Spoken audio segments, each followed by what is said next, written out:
Al Derecho y al Revés, un programa de radio que aborda diferentes temas con una perspectiva amplia y siempre fomentando el debate respetuoso de posturas diversas.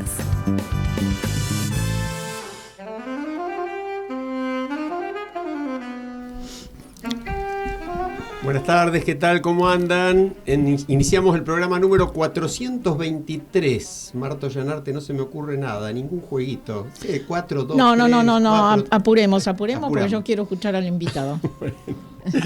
Ok. ¿Cómo te va, Mercedes Jones? Acá estoy también como Marta, ansioso por escuchar a nuestro invitado de lujo. Nadie podría creer que ninguno de nosotros tres sea ansioso, así que no gastemos palabras. Leo Yusti operando, Fede Politi en la producción. Como siempre, nos pueden llamar al 3987-4117-4118 o mandar WhatsApp al 11-5575-9133. Bueno, y si están ansiosas Marta y Mercedes, yo pero también. mandemos saludos a Charlie March, sí, mandamos y a Charlie. A nuestro corresponsal en Washington, Marcelo de Jesús. Así es, siempre con nosotros. Están Ansiosas porque nuestro invitado es nada menos que Oscar Oslak. Oscar, bueno, puedo decir que licenciado en Economía, contador público, doctor en Ciencias Económicas, PhD en Political Science en Berkeley, investigador titular del CEDES desde que se creó hace 30 años. No, 50 años. Wow. Nada más. Director de Top Tecnología para la Organización Pública.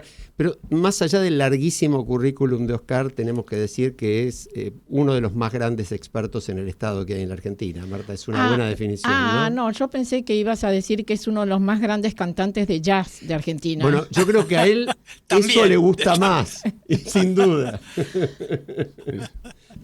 Tengan la plena seguridad que es así. Cabeza a cabeza compitiendo las dos funciones de Oscar. No lo dudo. Bueno, así que lo tenemos a Oscar Oslak con nosotros en un momento en que el tema de justamente el rol del Estado, la importancia, la trascendencia, los problemas que genera para muchos, por ejemplo para nuestro presidente y muchos de los que lo acompañan, están en el centro de la discusión. Entonces, bueno, vamos a hablar de eso y vamos a empezar de un modo atípico el programa con una pregunta de Charlie March, justamente, que además, como le dijimos a Oscar que íbamos a empezar con eso y no sabe qué dice la pregunta, se generó todo un clima de intriga impropio de este programa, pero muy divertido. Es fácil para vos. Lo escuchamos, Oscar. A Charlie. Quisiera preguntarle a Oscar si frente a un gobierno que declaró que quiere acabar con el Estado, implementar la estrategia de gobierno abierto que busca fortalecer el Estado y la institucionalidad es viable. Muchas gracias. Bueno, menuda pregunta. En realidad el presidente declaró ser un pequeño animal, que es un topo, ¿no?, que vino a destruir el Estado. Por lo tanto, nada que implique otra cosa que destruir el Estado, digamos, tendría sentido para una estrategia de gobierno abierto. Una estrategia de gobierno abierto implica, en primer lugar, la participación ciudadana, la transparencia de la gestión, la colaboración, la rendición de cuentas, la innovación. Bueno, nada de eso es lo que estamos viviendo este tiempo. Así que si vamos a hablar de Estado abierto, francamente no creo que tenga nada que ver con, por lo menos, lo que el presidente de la República, ni en su discurso, ni en su actuación, tenga en mente. Pero, a pesar de eso, que por supuesto coincidimos absolutamente, hay mucha gente, como vos, como los que integran la red académica de Gobierno Abierto, Esther Kaufman y otros académicos, no solo de Argentina, sino de distintos lugares del mundo, que siguen firmes con su idea que en algún momento va a aprender. Y yo quiero mostrar, y ustedes saben que cada vez que recomendamos un libro lo mostramos porque este es un programa de radio que se ve. Acá lo tenemos. Ahí se ve muy bien, además la tapa es genial. Abrir el Estado. Miren ese candado, por favor, abrir el Estado. Y la bajada es ¿quién tiene la llave? Entonces, por supuesto, la primera pregunta, Oscar, o la segunda después de Charlie, ¿quién tiene la llave, Oscar? En realidad la respuesta está al final del libro, porque... Sí, si no hay que espolearla, Oscar, yo no la espolearía. Claro, no la encontraste porque no tuviste la paciencia, Mercedes, de llegar hasta el final del libro. Yo sí, miren, tuve la paciencia. Lo tengo no sé todo si Marta marcado, lo tengo todo marcado y... No, en realidad creo que le adelanto al comienzo del libro, sin embargo. A ver, el Estado es una caja negra, ¿no? No lo digo yo, lo dijo Max Weber.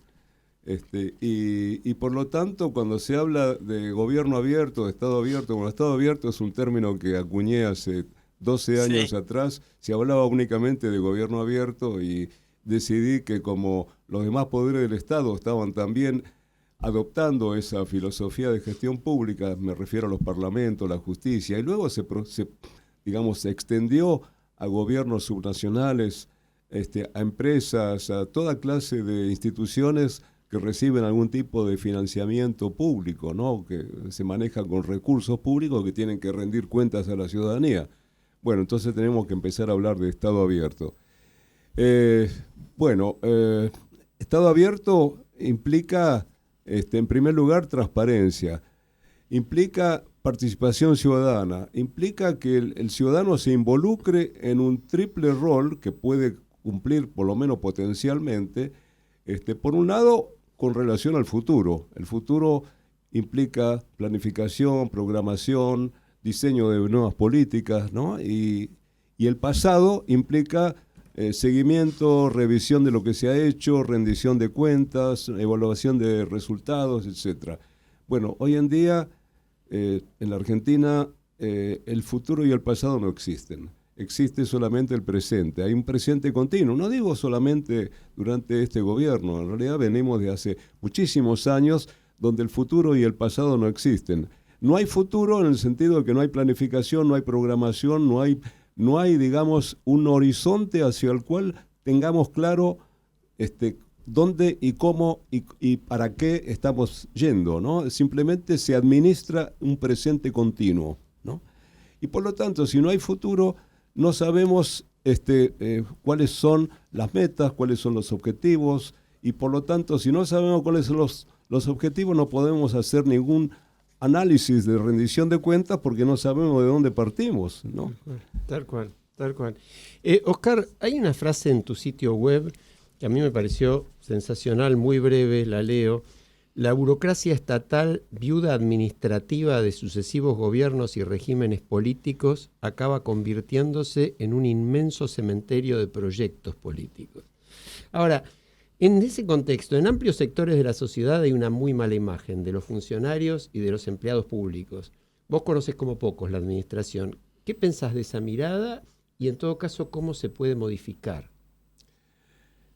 En la Argentina hace no sé cuántos años atrás, pero supongo que no menos de 20 o 25 años o 30 tal vez años atrás, inventamos un término que para un europeo, para un alemán no tiene ningún sentido, que es la palabra política de Estado. Política de Estado, según, digamos, la forma en que la interpretamos en Argentina, e incluso he dirigido hace poco una tesis doctoral con ese tema, implica, digamos, que más allá de un gobierno, más allá de un régimen político, hay una cierta direccionalidad. Es decir, el país adopta una posición respecto de diferentes tipos de políticas públicas y hay persistencia, ¿no? En cuanto a seguir esa dirección política. Nosotros cambiamos permanentemente. Cambia un gobierno, destruye instituciones que se han ido creando y desarrollando, crea otras, ¿no? Y la frase hace referencia justamente a esta suerte de matrimonio, de enlace que se establece entre un gobierno y una burocracia, ¿no? Todo gobierno tiene que administrar con la burocracia. Por más que el presidente dice que viene a destruir el Estado, necesariamente tiene que manejarse con una burocracia pública. Y va creando, así como destruye instituciones y dice, bueno, voy a reducirla, voy a eliminarla, bajar el número de ministerios, ¿no? Suprimir organismos, también crea organismos nuevos, ¿no? Y cada gobierno va creando organismos nuevos, va haciendo desaparecer otros, y por lo tanto hay, digamos, hijos institucionales preferidos de cada gobierno, y hay entenados, hijos, digamos, que no se reconocen. Algunos sobreviven en los pliegues de la burocracia estatal como pueden, ¿no? Con lo cual, digamos, la relación entre la burocracia heredada, esa viuda administrativa que hereda cada gobierno, ¿no? Con la cual sigue engendrando nuevos hijos institucionales, termina siendo una especie de cementerio de proyectos políticos, ¿no? Porque esos proyectos no tienen sobrevivencia, continuidad a través del tiempo. Tal cual. ¿Mercedes? Sí, vos sabés, Oscar, que te escucho y recuerdo, y la escuchaba Marta cuando hablaba de Sternroyd y aquellos con quienes vos ya también has escrito libros, y pensaba que en 2016 Marta participó allí, creamos una mesa de gobierno abierto en el Consejo Consultivo de Cancillería, y en ese momento me acuerdo que nosotros decíamos que el gobierno abierto teníamos una enorme expectativa, pero decíamos que podía llegar a ser inclusive una revolución cívica, no me lo olvido a eso, ¿no? Había escépticos que planteaban que era como vino viejo en orden nuevo, no sé. Pero vos venís desde el momento en que se hablaba de gobierno abierto, después hiciste una conceptualización innovadora, Estado abierto, pero ¿cuál ha sido para vos el rol de la sociedad civil y de la ciudadanía en esto? Porque se trabajó muchísimo desde distintos lugares para generar, inclusive pensamos que la tecnología iba a facilitar y hacer fluida la participación, el control, etcétera, ¿no? De las acciones del Estado. Vos tenés una perspectiva amplia. ¿Cuál sería tu análisis crítico en lo posible, como sos vos, ¿no? Mira, Mercedes, en realidad hay ciertos supuestos de los que parte esta filosofía de gestión pública. Tenemos que pensar en gobierno abierto o Estado abierto como una filosofía de gestión pública. Barack Obama la inventó allá por el año 2009, cuando asumió su primer gobierno, y jamás, estoy seguro, imaginó la repercusión que iba a tener una cierta directiva presidencial, donde simplemente dijo: mi gobierno va a ser abierto, transparente, participativo, colaborativo, y con lo cual sentó, digamos así, los 3 pilares básicos que después se extendieron a la rendición de cuentas, la innovación, etc. Pero jamás imaginó que esto iba a aprender, que rápidamente un montón de países crearon una alianza del gobierno abierto, se creó entonces un montón de instituciones, los parlamentos siguieron, la justicia también dijo vamos a ser abiertos, las universidades empezaron a abrirse. A ver, en realidad no hicieron cosas muy diferentes a lo que ya venían haciendo, sobre todo porque esto nació junto con el desarrollo tecnológico. Las 2 innovaciones fundamentales que existen en relación con las iniciativas que plantean los gobiernos en esta materia tienen que ver con 2 cuestiones que todos los paradigmas anteriores de gestión pública, que vienen desde la administración científica, desde el taylorismo, hace un siglo atrás, tiene 2 elementos nuevos que sí son importantes. En primer lugar, que nace con un desarrollo tecnológico, sobre todo la web 2.0, que hace posible una relación de doble vía entre ciudadanía y gobierno. Y en segundo lugar, el hecho de que por primera vez, a pesar que discursivamente esto se venía planteando, incluso en Estados Unidos de la época de Clinton, que decía Clinton, bueno, hay que colocar al ciudadano en primer lugar, bueno, el ciudadano no era, digamos, parte de esta filosofía en los paradigmas anteriores. Hoy en día el gobierno abierto por lo menos plantea discursivamente que el ciudadano tiene que estar en el centro. Sin embargo, el hecho de que los gobiernos se declaren abiertos no significa en primer lugar que efectivamente estén abiertos, y en segundo lugar, si bien el ciudadano potencialmente es el mandamás, porque el ciudadano es, digamos, el principal de la relación con el Estado. El ciudadano es, digamos, el principal de su agente, el Estado. Sin embargo, el ciudadano es un free rider, ¿no? Como se dice en inglés, es decir, el que viaja gratis. El lema que podríamos, digamos, adjudicarle a la ciudadanía en general, un lema que Marta conoce muy bien porque ha llevado a cabo una serie de trabajos vinculados con este tema, con la creación o el intento de creación de instituciones donde la participación ciudadana sea central. El lema sería: animémonos y vayan, ¿no? Es decir, estamos todos de acuerdo con la participación, ¿no? Cuando se le pregunta en las encuestas que vos desarrollaste. Y que vos fuiste uno de nuestros asesores. Así es, efectivamente fui un evaluador de tu programa de auditoría ciudadana, efectivamente. ¿Y qué es lo que observamos allí? Observamos que cuando se le pregunta a la gente: ¿usted está de acuerdo con la participación? Por supuesto, pero 100%. No tengo tiempo, pero yo no tengo tiempo. Pero no tengo tiempo, prefiero dedicarle el tiempo a mi familia, a mis amigos, no encuentro la institución que me venga bien. Hay un montón de excusas, ¿no? Sí. Entonces, está fallando una de las condiciones básicas del gobierno abierto, que es que el ciudadano participe efectivamente. Y que vos lo definís con una palabra como se define actualmente: el empoderamiento de la sociedad civil. Pero ¿sabes qué pasa? Sin embargo, no es suficiente, porque el empoderamiento, que es un verbo que hemos incorporado a nuestro lenguaje hace 20, 30 años atrás, que viene del empowerment, ¿no? Que no existía como verbo tampoco, ¿no? Implica que alguien empodere a la ciudadanía, ¿no? Y sin embargo, no tiene que venir de afuera. El ciudadano tendría que empoderarse a sí mismo, ¿no? Por lo cual, y esta es también una conclusión importante, creo yo, de mi libro, la participación ciudadana no tiene que ser solamente un derecho. Nos ha costado mucho que se reconozca el derecho a la información pública, por ejemplo, hasta que se convirtió en ley, ¿no? Pero creo que la participación ciudadana tiene que ser un deber, ¿no? Un deber, ¿y esto qué significa que sea un deber? Que la persona humana desde su formación inicial, desde la primera infancia, tendría que aprender a ser un ciudadano responsable y por lo tanto a tener una participación activa en la vida pública, ¿no? Cuando es adulto, ¿no? Pero eso se aprende en la etapa inicial de la vida, se aprende en la familia y se tiene que empezar a practicar, ¿no?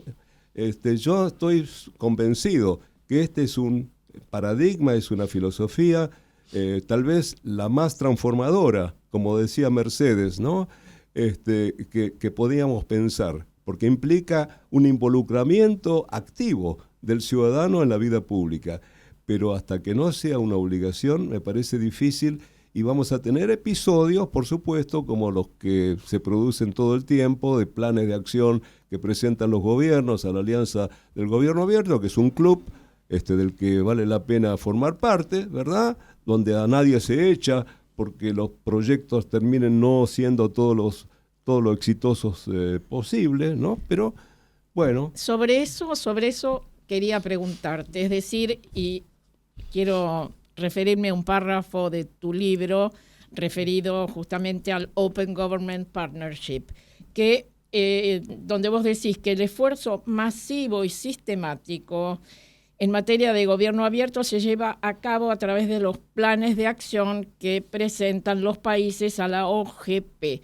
Esta organización está integrada actualmente por los gobiernos nacionales de 75 países y 150 gobiernos subnacionales. Nosotros somos parte también. Y hemos de 2012, Cristina nos firmó, y hemos presentado algún plan de acción. Varios planes de acción. Ya estamos en el 6º plan de acción. Sí, bueno, ¿qué podés decirnos sobre eso? Y además, para mostrar que esto puede funcionar, ¿en qué país realmente de estos 150 gobiernos subnacionales o 75 países se cumplen los planes? Bueno, los planes se presentan cada 2 años, ¿no? Los planes implican que los gobiernos tienen que elegir una serie de iniciativas. Muchas veces llevan a cabo un relevamiento muy amplio con mesas ciudadanas en distintos lugares del país. Se convoca a toda clase de representantes de las asociaciones de la sociedad civil, a universidades, a políticos, para que intervengan. Se hace, digamos, se sigue un proceso de selección de esas iniciativas en función de una serie de criterios, ¿no? de selección y de prioridad. Y en función de eso terminan aceptándose o integrando esos planes de acción unas pocas, digamos 6, 7, 8 iniciativas más o menos importantes que tampoco, producen efectos demasiado significativos. O sea, si uno piensa en cuáles son las potencialidades del gobierno abierto, si efectivamente se cumplieran todas las posibilidades, porque no hemos dicho tampoco qué es todavía siquiera gobierno abierto, porque no es, decimos apertura, participación, colaboración, transparencia, ¿no? Pero en la práctica, ¿qué significa eso?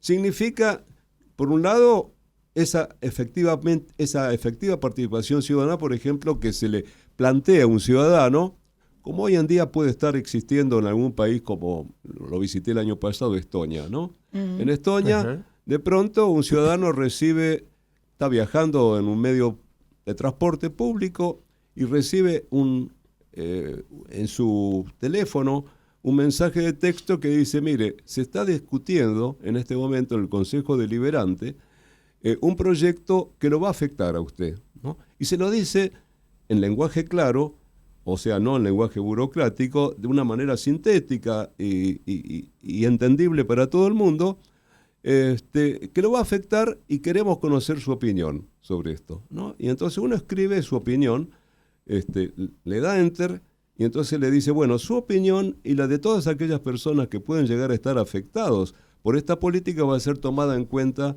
en la decisión final que se adopte. Interesante. ¿No? Bueno, eso es directamente participación ciudadana. Eso obviamente no existía en el pasado, hoy en día la tecnología lo posibilita, ¿no? Y entonces el ciudadano no está votando cada 2 o cada 4 años, sino que está votando permanentemente las decisiones políticas que se adoptan.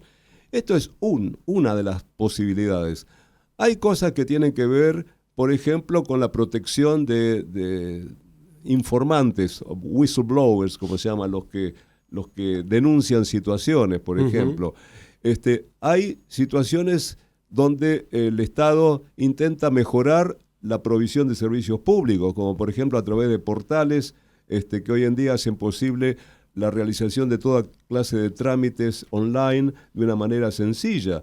O hay chatbots, por ejemplo, donde uno simplemente quiere hacer cualquier cosa en relación con el Estado y lo dice a través del chat, ¿no? Quiero tal cosa y automáticamente se genera la demanda. Y hay situaciones todavía mucho más avanzadas donde hay una situación de proactividad por parte del gobierno que se anticipa a la necesidad del ciudadano. Eso se llama hoy en día gobierno personalizado, ¿no? Bueno, esas posibilidades hoy existen. Todo esto se ha metido dentro del paquete del gobierno abierto, del Estado abierto, cuando en realidad podía haber sido parte de un proceso de digitalización nomás, pero simplemente la etiqueta viene bien. Bueno, es que la noción tiene que ver, ¿no? Sí. Tiene que ver, está vinculado, sí, pero tal vez si no hubiera existido el término, se hubiera hecho de todas maneras, ¿no? No, es fantástico, solamente escuchar cómo lo explica Oscar te evidencia a los años luz de distancia que estamos, ¿no? Y sí, pero hay algo que él dice y quiero que ingreses a esa parte del derecho, ¿no? Del revés, que vimos muchas cosas que acá no se hacen. Vos decís hacia el final, y esto no es spoilear tu libro, que no hay razones para ser tan pesimista, que esto va a llevar tiempo, pero que hay un camino que se está recorriendo. Desarrollarlo un poquitito más. Bueno, el oxímoron puede ser un pesimismo optimista, un optimismo pesimista, no sé. Es una mezcla porque además hay hay que tener, como se dice en inglés, caveats, ¿no? Hay que tener, digamos, ciertas prevenciones, porque estamos jugando con datos, estamos jugando con datos personales. Nos estamos convirtiendo en ciudadanos digitales. Ya somos ciudadanos digitales. Y esto conlleva un peligro enorme, porque no sabemos en manos de quién caen estos datos, porque ni siquiera los límites geográficos de nuestros países son suficientes para contener esos datos. Esos datos ya son hoy, ni siquiera podría decir universales, simplemente están en manos de los grandes, los Big Brothers, que son, digamos, los hermanos informáticos que hoy en día dominan el mundo del manejo de datos, y la información se ha convertido en el recurso de poder más importante de nuestra época, ¿no? Mucho más que el capital, mucho más que la coerción, mucho más que la ideología, ¿no? Sí, sí. La información es el gran recurso de poder de este tiempo y tiene valor, porque hoy en día el que tiene los datos tiene un recurso valiosísimo. Y el problema es qué es lo que hacen con los datos, de qué manera nuestra privacidad está en conflicto con ese desarrollo tecnológico, hasta qué punto ciertos estados, y además hay tendencias muy autoritarias en muchas partes del mundo, hoy en día pueden utilizar estos datos no justamente, digamos, en beneficio de la ciudadanía. Yo no quería que se nos vayan, ya se nos fue la mitad del programa, pero quiero hacer una mención al libro que publicaste en 2020, El Estado en la Era Exponencial, donde justamente hablas de las consecuencias de este desarrollo tecnológico tan acelerado, y vos advertías, hace 5 años, hay un actor social insustituible a la hora de propiciar, conducir, regular o impedir que se produzcan los impactos y consecuencias sociales del cambio tecnológico. Ese actor es el Estado, obviamente. No querría citarlo más largo, pero dado el poco tiempo que nos queda, desde que publicaste ese libro, con un impacto de la aceleración tecnológica cada vez mayor, ¿hicieron algo los estados? Sí, digamos, hay mucha preocupación en la Unión Europea. En la Unión Europea hay una enorme preocupación precisamente por este problema de la ciudadanía digital y por la soberanía digital. Han introducido una serie de regulaciones. Por supuesto, Trump está totalmente en desacuerdo con esa actitud defensiva que en definitiva tiene la Unión Europea, pero fíjense ustedes que ninguna de las grandes empresas tecnológicas que dominan el mundo tiene sede en Europa. Claro. Están todas o en Asia o en los Estados Unidos, ¿no? Y eso es un peligro, ¿sí? Podés, porque como terminó la media hora, siempre lo mismo. No, es un chiste el programa. Mercedes siempre pregunta cuando se terminó el tiempo. No, porque vos decís, Oscar, que el problema real es que son muchas las cerraduras y los cerrojos que requieren ser abiertos y que no existe una única llave ni un solo cerrajero. Pero mi pregunta es, si vos tuvieras una llave mágica, ¿qué sería lo primero que tendríamos que abrir del Estado para ir movilizando esta transparencia, llamémoslo, esta apertura del Estado? ¿Sabes cuál es el problema con tu pregunta, Mercedes? ¿Quién es el sujeto de esta pregunta? ¿No? ¿Quién es el sujeto? ¿No? Porque, por supuesto, yo te diría fácilmente la ciudadanía. Digo la ciudadanía, básicamente. ¿No? Las universidades, el periodismo independiente, todos aquellos que pueden tener una voz que se oponga, digamos, a estas relaciones de poder que son tan poderosas, permítame que diga poder poderoso, que tiene como problema principal el hecho de que los principales aliados de estos grandes pulpos tecnológicos somos nosotros los usuarios, ¿no? Ese es uno de los peores problemas, ¿no? Si la ciudadanía tomara nota, tomara conciencia de que está generando, digamos, su propio problema futuro, ¿no? Que es justamente, por un lado, todas las adicciones que crea hoy en día la tecnología, ¿no? Que ya está siendo considerado un problema muy serio por parte incluso de los psicólogos sociales, de los neurólogos, etcétera, ¿no? Esta tremenda, masiva inundación de información que tenemos una incapacidad total de procesarla, ¿no? por un lado, y por otro lado el manejo que esto supone y el riesgo que tiene sobre nuestra privacidad, sobre los ciberataques que tanto individual como colectivamente podemos estar sufriendo, ¿no? Una ciudad hoy en día puede ser realmente víctima de un proceso masivo de ciberataque, ¿no? Que puede poner en riesgo a toda la comunidad. Bueno, no somos todavía demasiado conscientes de todo eso, ¿no? Nos quedaríamos varias horas escuchando Oscar Oslak.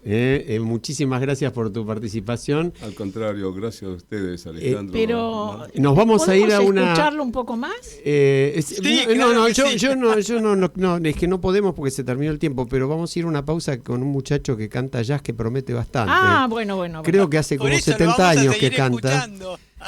Así que lo vamos a escuchar unos minutos a Oscar Oslak en esa otra versión. Y enseguida volvemos. Stars fading, but I linger on, dear, still craving your kiss. I'm longing to linger till dawn, dear, just saying this. Sweet dreams till sunbeams find you, sweet dreams that leave all worries far behind you. But in your dreams, whatever they be, dream a little dream of me. Dream a little dream of me. Dream a little dream of me.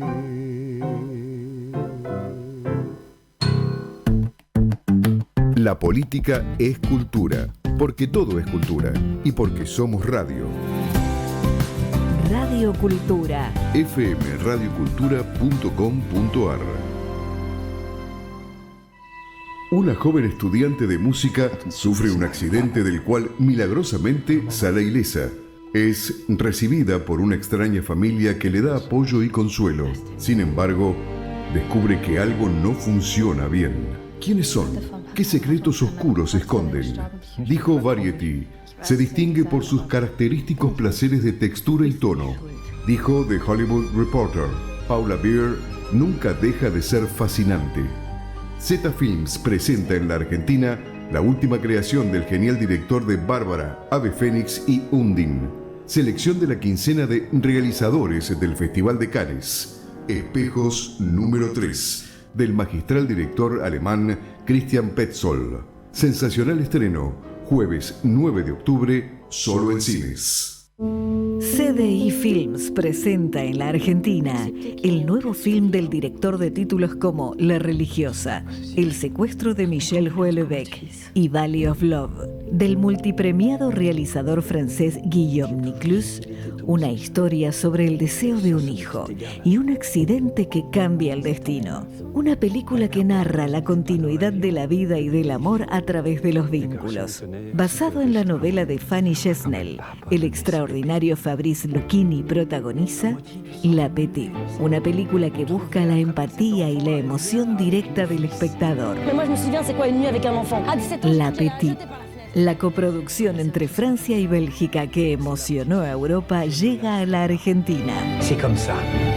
La Petite, sensacional estreno, jueves 2 de octubre, solo en cines. Sin cultura no hay país, porque todo es cultura y porque somos radio. Radio Cultura. Entrevistas a destacadas personalidades y a otras voces, las de quienes no suelen escucharse en los medios. Al derecho y al revés, tu programa de radio.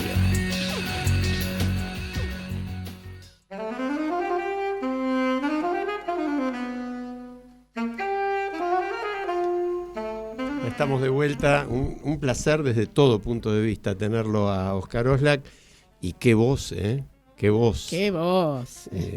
Y yo creo que debe cantar, no quiero exagerar, pero lo escuché a él hace unos cuantos años diciendo que creo que 75 años o más que cantaba. Sí, sí, él es contador y yo le he dicho varias veces, vos sos cantador. Claro, tal cual, tal cual.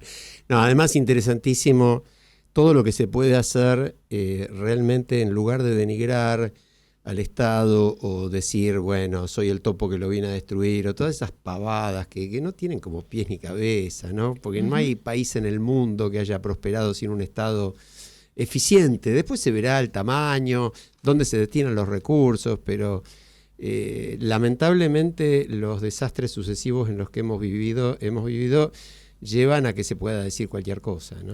Vos recordabas hace un rato una fecha muy importante de hace 30 años. La traje especialmente porque hay una nota magnífica que le recomiendo a la audiencia leer de nuestro amigo Diego Cabot en La Nación sobre los 30 años de la voladura de Río Tercero.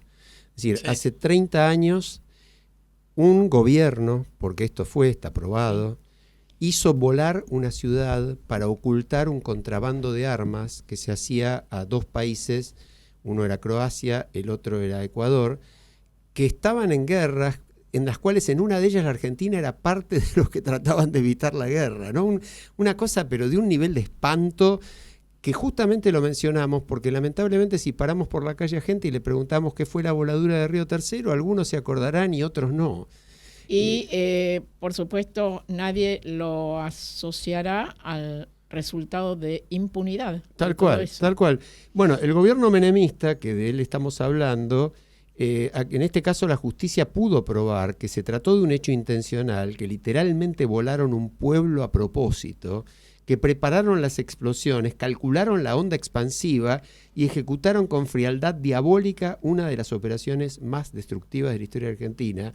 Lo que es peor, tomaron una decisión, no sé si se lo acordaban, yo no me lo acordaba, dirigieron la onda expansiva, que fue brutal, hacia el pueblo para salvaguardar las dos plantas industriales que estaban al lado de la fábrica militar.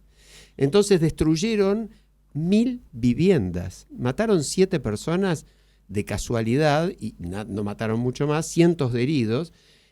Bueno, ¿y por qué la planta? Ya lo dijimos, para destruir las pruebas del contrabando de armas, porque en ese momento el fiscal Stornelli, hay que mencionarlo, estaba por allanar la fábrica para encontrar esas pruebas que todavía estaban adentro.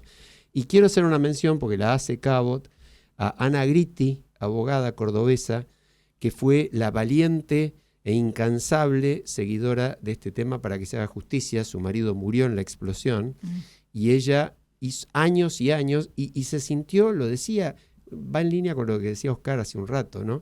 Se sintió al final totalmente sola, porque a pesar de que era una causa totalmente colectiva, por lo menos de todo Río Tercero, posiblemente de toda la provincia, sin duda de todo el país, bueno, la que la movía y la movía y la movía contra viento y marea fue ella. Claro, pero hay que decir, ¿y quiénes fueron condenados por esto? Bueno, fueron condenados 4 o 5 funcionarios intermedios, pero en el momento en que Carlos Menem se iba a sentar a juicio oral, se murió a los 90 años en su banca de senador.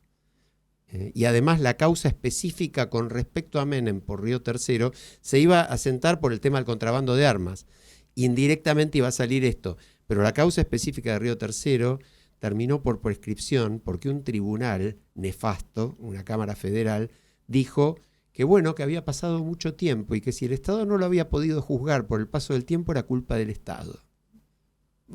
Bueno, del Estado estuvimos hablando, ¿no? Así es. No, lamento, realmente me transmitió mucha emoción la nota y al mismo tiempo la terrible sensación de que cosas así queden impunes, Marta. Sí, tal cual.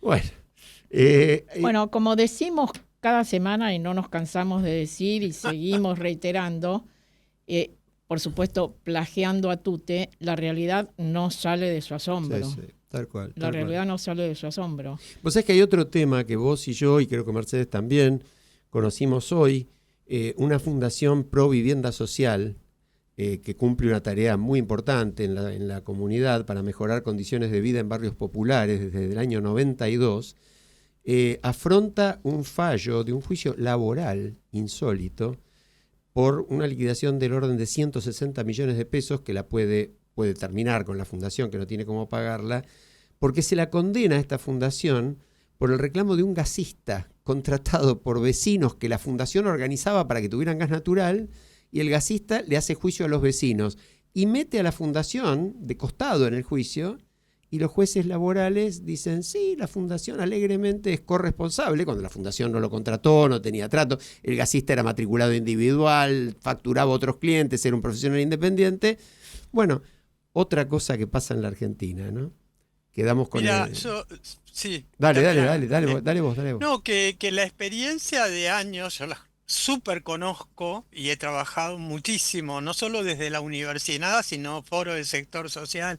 Es impresionante la tarea que hacen, pero no solo les pasa a ellos, les pasa a Cáritas, le pasa al ALSEC. Los juicios a las organizaciones de la sociedad civil son tremendos, pero más tremendo aún es que hace 20 años que estamos promoviendo un cambio en el marco legal, fiscal y laboral para las organizaciones sin fines de lucro, que tenemos el mismo marco que las empresas. Es decir, que las que el YPF o qué sé yo. Entonces, este es un nivel de delirio en la legislación que no ampara, obliga a las entidades sociales sin fines de lucro a pagar juicios impresionantes, pero además a estar en falta. Las dos cosas. Entonces, yo realmente veo que siguen apareciendo y van a seguir apareciendo este tipo de desastre por las complicaciones del marco que legisla la sociedad civil en Argentina. No pasa en otros países. Yo ahí haría una salvedad, ¿no? Porque, digamos, hay derecho y revés siempre. Cuando un empleado está en negro, por ejemplo, que los socios de la sociedad que manejan la sociedad sean responsables por eso, a mí me parece bien. Extender la responsabilidad, por ejemplo, al gerente de una SRL o al presidente de una anónima que manejan la sociedad si tiene empleado en negro, me parece bien. Ahora, involucrar a una fundación que lo único que hacía era alentar a los vecinos para que se organizaran y pusieran el gas, es un nivel de delirio que a veces pasa en la justicia laboral, y que no es en beneficio de los trabajadores, es en beneficio de algunos que después generan que se hable de industria del juicio y que, la verdad, en alguna medida existe esa industria también, ¿no? Así es. De manera que hay que lograr, pero bueno, siempre hay prioridades. Yo creo que por algún motivo el poner en la agenda pública una reestructuración del marco que rige a las organizaciones sin fines de lucro en nuestro país, hay una traba que uno no termina de comprender cuál es la madeja que complejiza y no permite encontrar un sendero, ¿no? Bueno. Sí, yo tengo acá un artículo de opinión del domingo de Jorge Liotti. Han pasado varias cosas, del domingo, tremendo, que es ayer hasta hoy. Es tremendo, otra vez Tute, otra vez. Otra vez Tute. Y el título es del domingo de resurrección al viernes de confusión. Extraordinario el título. Porque, sí, y además ahora, bueno, tiene que empezar a tratarse el tema de presupuesto, etcétera, y se necesita para todo ese tipo de cosas consensos. Y Milei ha dicho que el consenso es corrupción. ¿Pero eso lo dijo ahora? No, lo había dicho antes, digamos. Bueno, pero quien dice eso una vez es porque lo tiene incorporado. Algunos han pensado, yo también, cuando lo vieron a Milei aparecer con traje, con corbata, sí, para hablar sobre los resultados de la votación, dijimos, bueno, acá hay un cambio. Pero después, con lo que ha pasado los días sucesivos, incluso con personas que han sido eyectadas del gobierno, como Guillermo Francos, que la mayoría reconoce como una persona sensata, conocedora de la administración pública, etcétera, la conclusión es, bueno, no se cambia, no.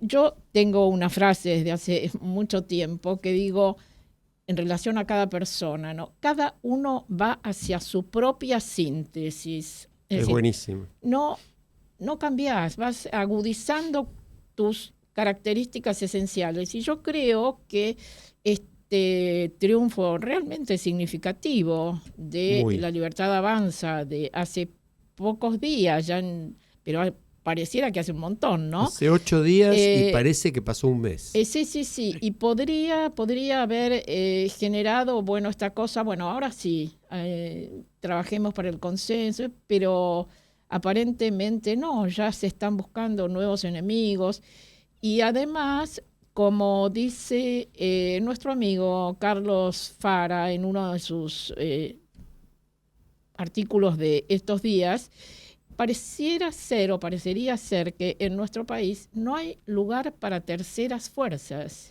Sí, No hay ahora lugar para terceras ahí hay fuerzas, que esto, bueno, Provincias Unidas intentó serlo, pero le fue bastante peor de lo que imaginaban, ¿no? Sí, ahora Carlos Fara dice, por ejemplo, también que los votantes le transmitieron a Milei su apoyo en función de esta situación y por temor a lo que podía venir, pero, comillas, ya te di el crédito que pediste, ahora usalo bien. Entonces, si estamos a 8 días de semejante triunfo, con una interna feroz que aparentemente se condujo en cierta dirección en favor o en beneficio de Karina Milei, con la designación finalmente de Diego Santilli y con la no asunción de Santiago Caputo dentro del gobierno, pero ¿alguien duda de que todos esos rivales de la interna seguirán peleándose? Y yo hago una mención como porque hay derecho y revés, es decir, no es que pasa en este gobierno. Acordémonos de la pelea hasta el último día entre Alberto Fernández y Cristina Kirchner. Es decir, estas internas salvajes son parte de este desquicio argentino. Y es muy difícil gobernar así. Y no estamos hablando de que, bueno, ganaron las elecciones. Hoy el dólar volvió a 1.500 y esta es la Argentina. Donde ¿alguien vio la nueva política económica? ¿Alguien vio hacia dónde vamos a ir? ¿Se ratifica, se rectifica? ¿Qué pasa, qué no pasa? Estamos en la nebulosa, ¿no? Pero además, estos cambios que aparentemente tienen como objetivo terminar con las internas dentro del gobierno, etcétera, la respuesta es: esto agudiza seguramente la pelea interna y no la resuelve. Así es. Porque hay muchos funcionarios que siguen de alguna manera lamentándose, son funcionarios quizá de segunda, tercera línea, lamentándose la partida de Guillermo Franco. Es cierto, ¿no? Entonces, ¿cómo sigue esto? ¿Cómo se va a reconfigurar el rol de Santiago Caputo, que aparentemente iba a ser ministro del Interior, pero no, sigue siendo ahora un contratado? Sí, y un contratado que maneja el Servicio de Información, el organismo fiscal. Exacto, y el Ministerio de Justicia. Exactamente. Entonces, Mercedes. El análisis que uno... todavía yo tengo la pregunta, si ustedes quieren, absolutamente ingenua, de cómo pasamos un circuito donde Karina Milei dirige las alianzas políticas y define ese tipo de decisiones. Estoy sorprendida, pero evidentemente debe ser una ignorancia mía algunos circuitos del gobierno donde se firman alianzas y acuerdos por encima de lo que sería la información pública, ¿no? Es de golpe muy llamativo. Bueno, ¿no? Está muy buena la mención tuya. Vos fijate que este es un país donde el tesoro de otro país, el más poderoso del mundo, compró pesos, como dicen ellos, es decir, vendió dólares por 2.000 millones de dólares, ¿no?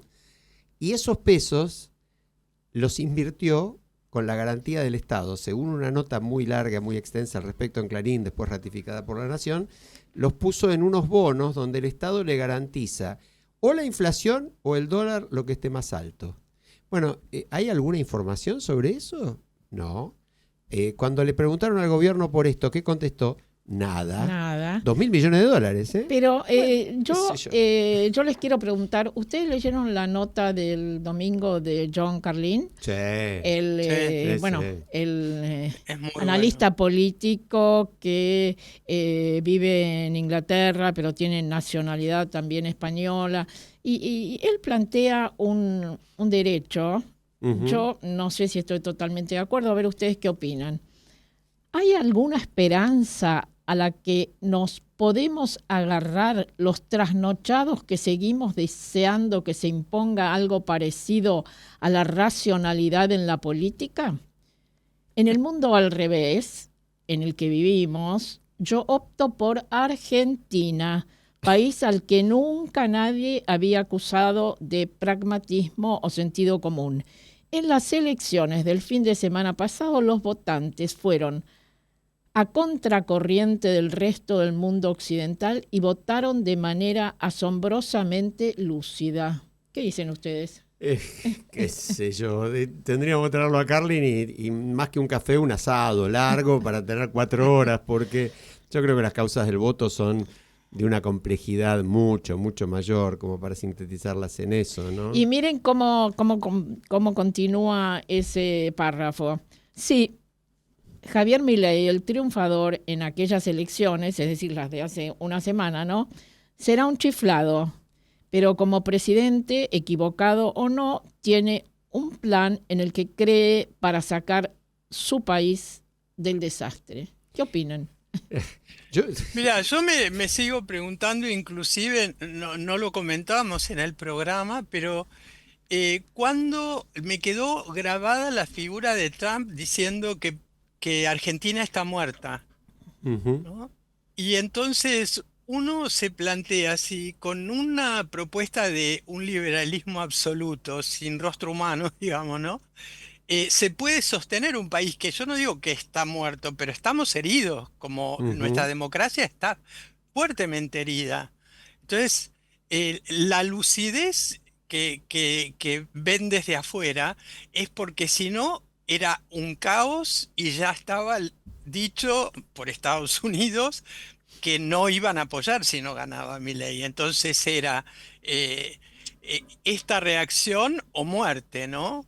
La gente no eligió suicidio o muerte, eligió no muerte, pero por eso digo, ¿quién piensa en la herida que tenemos? ¿Cómo hacemos para sanar esa herida? Yo lo escuchaba a Oscar y pensaba la lucidez que tiene para comprender procesos sumamente complejos, pero que llevan a que nuestra cotidianeidad sea cada vez más compleja, no solo por la pobreza, no solo por los circuitos cada vez más rígidos de posible obtención de dinero en el trabajo informal, sino porque estamos con que hay que arreglar la macro Eh, y la micro nos está matando. Yo le Entonces, agrego, Mercedes, a lo que estás diciendo, que la gente votó con mucho miedo de volver a un sí, pasado muy sí, reciente y muy malo. Entonces, de alguna manera es lo que dice Carlos Fara. Le dio el cheque, pero ojo, ese cheque lo quiero cobrar, ya te lo firmé. Y los médicos que vos decís que nos tendrían que atender se pelean entre ellos también. Entonces, Sí. Y es entonces, complicado. entonces acá, volviendo a algo que también decía Oscar y que nosotros hemos dicho muchas veces en nuestros programas, el rol de la ciudadanía. El rol de la ciudadanía no solamente ejerciendo sus derechos, sino también las obligaciones. Es decir, Ujú. hay un derecho a ejercer la ciudadanía y hay una obligación también de hacerla con rigor y con conocimiento y de manera estricta, ¿no? Y yo ahí le agregaría, no sé si ustedes lo leyeron, pero hay quienes hacen un gran trabajo. Hoy lo mencionamos a Diego Cabot, que es uno. Ujú. Y bueno, por supuesto, ¿de quién voy a hablar sino de Hugo Alconadamón? Hay un claro. artículo de Hugo hoy donde dice que 3 meses antes del lanzamiento y colapso de Pesos Libra, tema que sigue ahí, y bueno, las cosas tardan tiempo, pero llegan. la gente se olvida. Se olvida. Javier Milei y Mauricio Novelli, ¿les suena Mauricio Novelli, el empresario, uno de los que estaba en torno al lanzamiento de Libra Pesos Libra, evaluaron generar negocios que les permitieran monetizar la imagen del presidente, dice Hugo, con el fin de obtener ganancias millonarias para ambos. Confirmaron a La Nación fuentes al tanto de las deliberaciones reservadas que se desarrollaron en la Quinta de Olivos. La propuesta de Novelli fue generar proyectos con el nombre o la imagen del líder libertario basado en la premisa de que se trataba de activos personalísimos que no están sujetos a las normas y leyes que regulan la conducta de un presidente y fijan límites o marcan conflictos de interés. Por lo tanto, Milei podía usufructuarlos libremente sin vulnerar la ley de ética pública. Esto es de hoy, de hace un rato. Bueno, veremos qué pasa. De todas maneras, en un país donde Río Tercero no importó tanto, ¿por qué va a importar tantos pesos libra, no? Yo me acuerdo, Alejandro, cuando falleció Menem, que nosotros la inventamos a tu hermana, Elsa Drukarov, y que también tenés que recomendar su libro en el próximo programa. Me acuerdo lo que ella planteó en ese momento, ¿no? Porque fue durante el gobierno de Carlos Menem que se tapó todo ese proceso. Y ahí es donde uno, mirando retrospectivamente, se da cuenta de esta cuestión del silencio propio de los acuerdos en todos los niveles. Vos Mercedes, no podés ocultar algo así. Nos van a silenciar. Mercedes, mira el reloj. Mercedes, mira el reloj. Bueno, me callo. Señas desesperadas. Bueno. Che, recomendá lo de tu hermana. Sí. La semana que viene lo recomendamos. Hay una muy linda nota en La Nación sobre La familia de las cosas, el nuevo libro de cuentos de Elsa Drukarov. Un abrazo para todos. Como siempre, no nos alcanza el tiempo.